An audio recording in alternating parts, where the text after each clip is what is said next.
Mr. President, there are no more consequential words spoken than those spoken by the President of the United States. The words of a president reverberate around the world like no other world leaders. And as attentive as Americans are to what our president says, the rest of the world is probably paying even closer attention. As often, it is their fate that hangs in the balance when our president speaks. Americans can ignore certain utterances from the president. The rest of the world often has no such luxury. Another audience for presidential utterances is the despot, the strongman, the authoritarian, the dictator. And from this president, that horrible focus group has received a great deal of sustenance. In fact, the oppressors of the world have taken to parroting some of their favorite lines from the White House. Anything critical of their regimes has become fake news.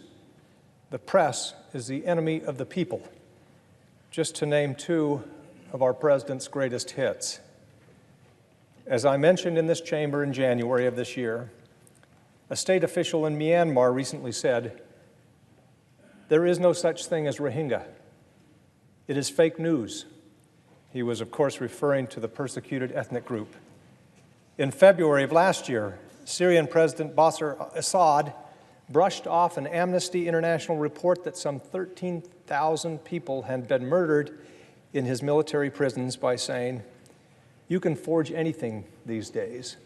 We're living in a fake news era." In the Philippines, President Rodrigo Duterte has complained of being demonized by, quote, fake news. Last year, according to a news report, with our president laughing at his side, Duterte called reporters spies. In July 2017, Venezuelan President Nicolas Maduro complained to the Russian propaganda outlet that the world media had, quote, spread lots of false versions, lots of lies about his country, adding, "This is what we call fake news today, isn't it?" And on and on. This feedback loop is appalling, Mr. President. We are in an era where the authoritarian impulse is reasserting itself to challenge free people and free societies everywhere. We cannot give convenient language to authoritarians, language that is used against their own people. And now, with the apparent brutal murder of journalist Jamal Khashoggi, some of the real enemies of the people and enemies of freedom seem to have taken license to eliminate a man that their regime viewed as a threat. Mr. President, we need to know exactly what happened in that Saudi consulate in Turkey earlier this month.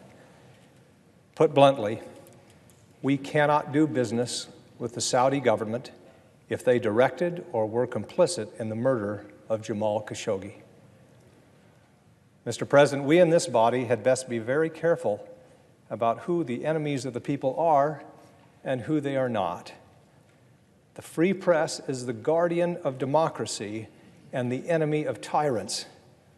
And the man or woman who speaks from behind the presidential seal needs to remind the country and the world of this truism again and again, as long as the world will listen. I yield the floor.